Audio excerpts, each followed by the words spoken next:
Ready হলাম একটু বাইরে বেরোবো বলে। আজকে শনিবার, জানো তো, নাচের স্কুলে যেতে পারিনি। রেডি টেডি হয়েইছিলাম, সব কিছু গোছানো ছিল, হঠাৎ করে চলে এলো বৃষ্টি, তার জন্য যেতে পারিনি। তো এখন একটু হালকা কিছু খিদে পাচ্ছে। তো পড়ানো নেই, পড়ানোর বাড়িতে থাকলে এই টাইমটা ওদের ওখানেই চা খেয়ে সময় কাটে। তো একটু রেডি হলাম। আর দেখো শোকেসটা না আমি ওখান থেকে এখানে নিয়ে এসেছি, তাতে সুবিধা হয়েছে। দেখো এখানে মিররটা বেশ ফুললি দেখা যাওয়ারই একটা সুবিধা, আর ওখানেও একটা স্পেস বেরিয়ে গেছে, ওটাও একটা সুবিধা। চলো বেরোই, হালকা কিছু টিফিন করার উদ্দেশ্যে যাচ্ছি। জানি না এই ভিডিওগুলো আমি আদেও পোস্ট করবো কিনা, জানো তো এরকমভাবে না প্রচুর ভিডিও আমি কালেক্ট করে রেখেছি।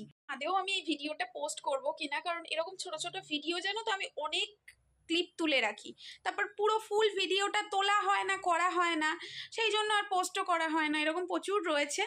তো আমি না খুব মিথ্যাবাদী, এই কারণে তোমাদেরকে বলবো, সত্যি সত্যি আমি খুব মিথ্যাবাদী। আমি প্রায় তোমাদেরকে প্রমিস করি যে হ্যাঁ এবার থেকে রেগুলার ভিডিও দেবো, এবার থেকে এই টাইমেই ভিডিও দেবো, কিন্তু ওই 2-3 দিন 4 দিন 5 দিনের পরে আর পেরে উঠি না। কারণ এমন ছোট ছোট খুচরো সমস্যা আসে আমার জীবনে, সেই খুচরো সমস্যার সমাধান করতে করতে আমি নাজেহাল হয়ে পড়ছি দিন দিন। তো সেই জন্য আমার হয়ে ওঠে না, যেই 2-3 দিন দেবো কি জানি কি সমস্যা, কোনো না কিছু একটা কিছু হবে, কিছু না কিছু একটা সমস্যা হবে, আর আমি আবার ইররেগুলার হয়ে যাব, আবার উল্টোপাল্টা টাইমে দেওয়া শুরু করব। তো সমস্যা জীবনে থাকবেই, মেনে নিয়েছি, কিন্তু এত যে আমার জীবনে খুচরো সমস্যা, আমি জানি না আমার মতন কারোর লাইফ আছে কি না। একটু রেগুলার মেনটেন করব, যে রেগুলারলি দিচ্ছি এই টাইমে। মাঝখানে তো তোমরা দেখেছিলেই একটু রেগুলার ভিডিও দেওয়া শুরু করেছিলাম, আবার কিছু না কিছু একটা ঘটমটো আসার তালি আছে। ও বাইকে হর্ন দিচ্ছে, যাই, হ্যাঁ না হলে লেট হয়ে যাবে। আর চুলটাকে কিছু ব্যবস্থা করতে পারলাম না, বর্ষায় এত চুল উঠছে, আমি ওই তেলটাকেও ঠিকমতো ইউজ করছি না। তবে চেষ্টা করছি সপ্তাহে অন্তত একদিন ইউজ করার, তাতে অনেকটা কমেছে। তো যাই, কিছু খেয়ে আসি, আবার এসে গল্প করবো। চলো তোমাদেরকে সাথেও নিয়ে যাই।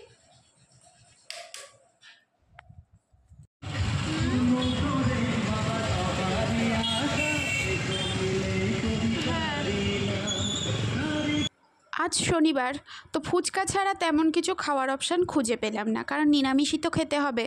তার জন্য ফুচকার দোকানে চলে এসেছি ফুচকা খাবো বলে। আর এখানে এসে স্টুডেন্টের মায়ের সাথেও দেখা হয়ে গেল, একসাথে ফুচকা খেলাম। আর এখানে যে প্যান্ডেলগুলো দেখতে পাচ্ছ, এটা অ্যাকচুয়ালি কেন হয়েছে বলো তো, চাকলা কিংবা কচুয়া যাওয়ার দিন রয়েছে, জন্মাষ্টমীর দিন বাবা লোকনাথেরও জন্মতিথি, তো সেই কারণে।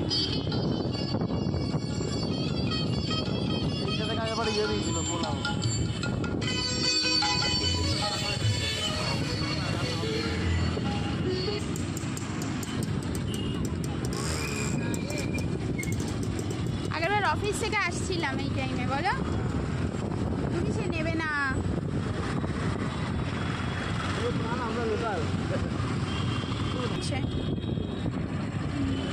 এটা বড় করে পুজো দেয় তো।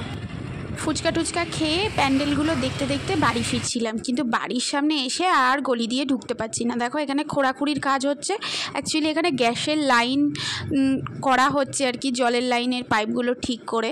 তো এখানে কাজ চলছিল রাত্রিবেলাতেই। তো তারপর বাড়ি ফিরলাম, খাওয়া দাওয়া সারলাম, এটা হচ্ছে নেক্সট ডে। আর এখন জানো সকাল বাজে ওই 5:30, ঘুম থেকে উঠে রেডি সেডি হয়ে নিয়েছি, কারণ বেরোতে হবে, যাচ্ছি বর্ধমান এই সাত সকালবেলায়। দেখো একদম রেডি হয়ে নিয়েছি, আমাদের 6:30টায় একটা ট্রেন ছিল, সেটা ধরবই প্ল্যানিং ছিল, তার জন্য রেডি হয়ে বেরিয়ে পড়ছি। আর এবারে বর্ধমানে যাওয়া কোনো ঘুরতে টুরতে নয়, অনেক দিন আমি বাড়ি যাইনি এটা ঠিক, কিন্তু যাচ্ছিলাম একটা কাজের জন্যই, একটা দরকারের জন্যই। আর সকালবেলা নিস্তব্ধ চারিদিকে বেরোতে তো ভালো লাগে, কিন্তু আমি একদমই সকালবেলা ঘুম থেকে উঠতে অভ্যস্ত নই। আমার খুব সারাটা দিন মনে হয় যেন খুব লেজি কাটছে সকালবেলায় ঘুম থেকে উঠলে। তবে দেখতেও বেশ ভালো লাগে, একবার উঠে পড়লে আর কোনো অসুবিধা হয় না, কিন্তু ওই উঠতেই আমার যত কষ্ট। যাই হোক, উঠে পড়েছিলাম। আর এবারে বাইকে করে একদমই যাচ্ছি না, কারণ বাইকের অবস্থা খুবই খারাপ। আর সেকেন্ডলি হচ্ছে গিয়ে আমরা শুধু 2 জন যাচ্ছি না, আমরা 4 জন যাচ্ছি, তো বাকিরা রয়েছে হচ্ছে স্টেশনে। আর এই দেখো সকালবেলায় সবাই কাঁধে বাঁক নিয়ে যাচ্ছে হচ্ছে বাবার কাছে, মানে লোকনাথ বাবার কাছে। জন্মাষ্টমীর দিন আর কি, বাবার জন্মদিন পালন হলেও আগের দিন থেকেই সবাই জল নিয়ে যেতে শুরু করে দেয়। তো বহু দূর দূরান্ত থেকে লোকজন আসে। তো তোমরা হয়তো অনেকেই জানো, অনেকে জানো না। তো তারকেশ্বরে ঠিক যেমনটা হয় তেমনটাই হয়। আর ওই যে প্যান্ডেলগুলো দেখালাম আগের দিন রাত্রে, ওখানে যারা যায় তাদের জন্য কিছু শরবত বা খাবারের ব্যবস্থা রাখা হয়। আর এখানে গাড়িটা হাওয়া দেওয়ার জন্যই দাঁড় করানো হলো। গাড়িটা নিয়ে আমরা বালি স্টেশন পর্যন্ত যাব, চলেই এসেছি দেখো বালি ব্রিজের কাছে। আর এখানে এলেই মাকে দূর থেকে দর্শন করা এবং এই সকালবেলায় গঙ্গার যে আবহাওয়াটা থাকে না, এটা আমার মনে হয় আমার বেস্ট সিন মনে হয় এটা একটা ওই সকালে ওঠার একটা অ্যাওয়ার্ড পাওয়া যায় এই আর কি। আর অনেকে এক্সারসাইজ করে, এগুলোও দেখা যায় যে কত মর্নিং পার্সন আছে। যাই হোক, বালিতে চলে এসেছি, বাইক রাখা হয়ে গেছে, এবার বাকি দুজনকে খোঁজার পালা। এবার বলি বাকি দুজনকে, আমাদের সাথে যাচ্ছে হচ্ছে গিয়ে তনয় এবং সুনিতা, মানে আমার দেওর এবং তার ওয়াইফ। তো আমরা 4 জনে মিলে যাচ্ছি।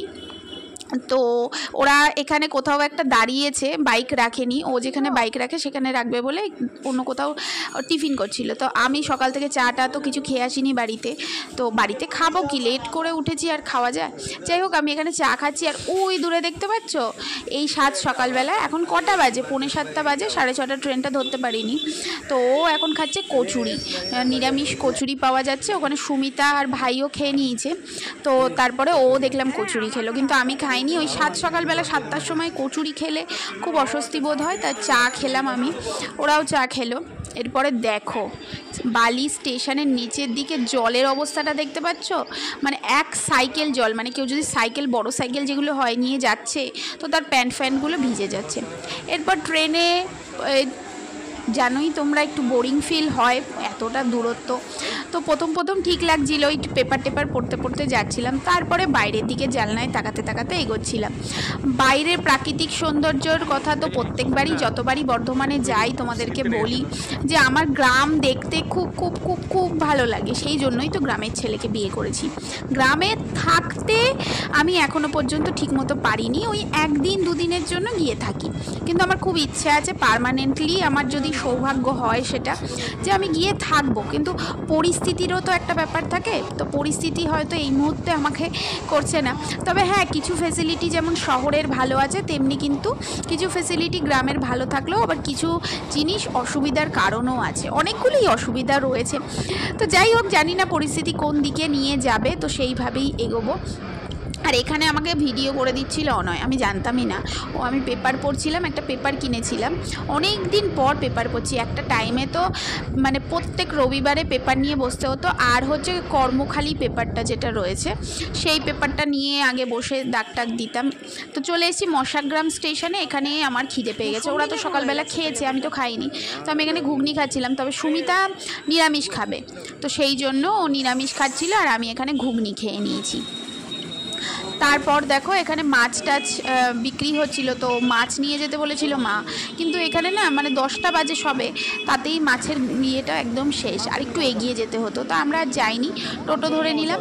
তারপর এবার গ্রামের রাস্তায় যাচ্ছি, মানে আমাদের গ্রামের বাড়ির দিকে যাচ্ছি। দেখো কি সুন্দর সিনারিও না, একদম মনে হয় না যেরকমটা সিনারিও আমরা ভাবতাম বা সিনেমায় যেরকমটা দেখতাম, অরিজিনালভাবে সেই রকম গ্রামটা। তবে এই গ্রামের সৌন্দর্য ধরে রাখার জন্য মানুষের অক্লান্ত পরিশ্রম থাকে। এই যে আমরা গ্রামের আবহাওয়াটা দেখি, ধান জমিটা দেখি, তার মধ্যে যে কত পরিশ্রম, আগে আমি বুঝতাম না। তো মাছ পাওয়া যায়নি বলে ও মাংস আনতে গেছে, আর আমরা টোটো ধরে একদম বাড়ির সামনে চলে যাচ্ছি 3 জনে মিলে। তো আজকের ভিডিও এই পর্যন্ত থাকলেও, বাড়ি গিয়ে কী হচ্ছে সবটা জানাবো।